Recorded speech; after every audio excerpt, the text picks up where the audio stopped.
partir de 3 perguntas que o texto nos norteia, nós vamos ser transformados hoje pelo mesmo poder que fez cessar essa tempestade aqui no texto. 3 perguntas, quantas? 3 perguntas. E nós vamos aprender algo poderoso e maravilhoso. Qual é a primeira pergunta? A primeira pergunta é: mestre, estamos nos afogando, não te importas que morramos? Os discípulos, no meio dessa tempestade, olham para Jesus dormindo no barco, e a pergunta que eles fazem é: o barco está aqui, naufragando, você não se importa, Jesus, com o meu problema? Parece que essa tempestade veio e você está só dormindo na minha vida, mas não está me fazendo bem. Parece que você, Jesus, vai continuar dormindo, sem responder nada, sem fazer o milagre que o Senhor sabe que eu preciso. O Senhor não está vendo o tamanho do problema, Jesus. Aprenda uma coisa: a primeira mudança a ser feita diante de uma tempestade, diante de uma crise, é no seu padrão de pensamento.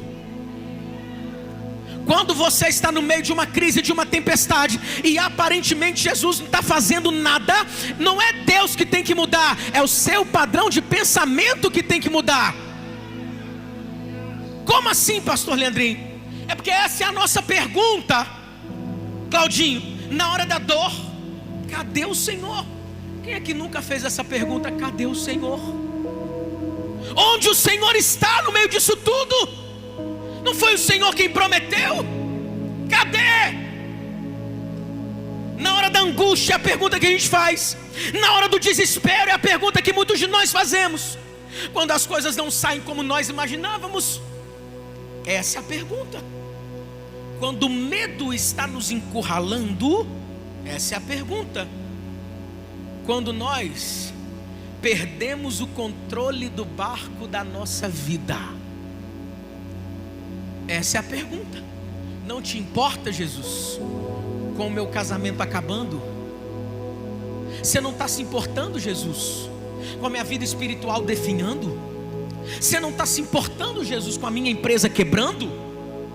Eu consagrei ao Senhor. Faz agora alguma coisa. Mas é o nosso padrão de pensamento que tem que mudar. Parece que a gente está dizendo para Jesus: vai ficar dormindo até quando? Só que quem faz esse tipo de pergunta tem algumas coisas mal resolvidas na maneira de pensar sobre Jesus. Vou repetir isso aqui. Quem questiona a ação divina tem alguns probleminhas que precisa resolver sobre como pensar a respeito de Jesus. Tem algumas coisas mal resolvidas. Por quê, Leandro? Porque na nossa cabeça muitas vezes esse é o padrão. Sabe qual é o padrão? Se eu estou com Jesus, nada de ruim vai acontecer. Eu estou indo para a igreja, pastor. Estou indo para o GC. Cadê o povo do GCs aqui? Até voluntário eu me tornei. Então minha vida está protegida. Eu estou isento de quaisquer tempestades, porque eu sirvo ao Senhor. Eu vou pregar hoje. Esse é o padrão na nossa cabeça muitas vezes. Foi Deus que disse para eu vir para essa igreja. Por que está acontecendo isso na minha vida? Foi Deus que disse que era para a gente entrar no barco e ir para o outro lado. Por que agora está entrando água nesse barco? E a gente questiona, a gente coloca em xeque uma direção dada pelo Todo-Poderoso, só porque as coisas não estão indo como nós pensamos.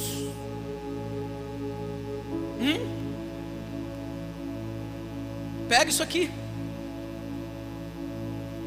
Só que na medida, olha só que coisa, Jesus dá uma ordem para eles: entrem no barco para a gente atravessar. Na medida em que eles obedecem, a tempestade ela não estava ali, ela veio. Fala comigo, ela veio. Na medida em que eles obedecem, a tempestade chega. Leandrinho, não faz sentido.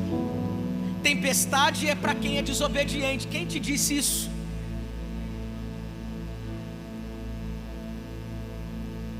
Na medida em que eles obedecem, chega uma tempestade.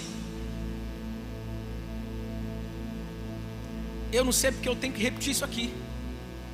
Na medida em que eles obedecem, o padrão de pensamento deles é colocado à prova. Estou obedecendo, por que é que tem tempestade? Se eu estou obedecendo, não é para ter tempestade. Quem te disse? É fácil a gente entender o que ocorreu com Jonas. Ele está vindo para a direção errada, e aí foi jogado no mar, engolido por um grande peixe. Está vendo?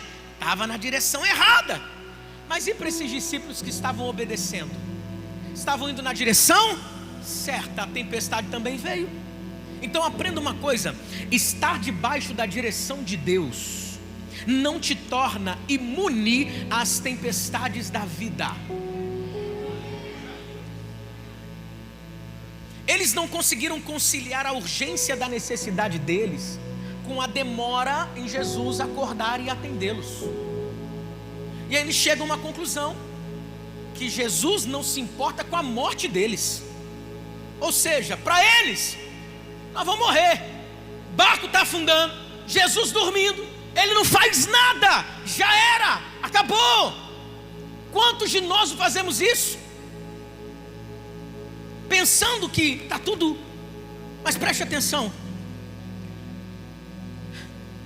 é porque eu sei que muitas vezes o pior do que uma tempestade é a demora pelo socorro. Está no meio da tempestade, mas o socorro, quando na nossa ótica fica demorando. Sim ou não? Você está entendendo isso aqui? Marta foi pega por isso. Não, Jesus, já era, não precisa mais. Eu te chamei lá atrás, alguns dias atrás. Já é o 3º dia, já é o 4º dia. Já era, não tem mais jeito. Só que diante das nossas impossibilidades, o autor da vida vem. No meio das nossas tempestades, com um barco cheio d'água, indo a pique, afundando, naufragando, o autor da vida vem para nos ensinar que presença de tempestades não significa ausência da presença de Jesus. Pega isso aqui. A gente precisa fazer o quê? Permanecer firme. Por quê, Leandro? Porque Jesus não se atrasa. Como muita gente pensa, Ele chega na hora certa. Pode não ter sido na sua hora, pode não ter sido no seu momento, pode não ter sido do seu jeito. Ele não chegou para curar Lázaro de uma enfermidade, mas chegou para ressuscitá-lo da morte. Não foi do jeito como pensavam, mas Ele chegou. Quem está aqui comigo? Quem está aqui comigo? É no meio desse barco, sendo fustigado por ondas, água entrando, ele naufragando, você poder levantar os olhos e dizer: eu sei que o meu Redentor vive, e Ele há de se levantar sobre essa terra, e vai fazer alguma coisa em meu favor.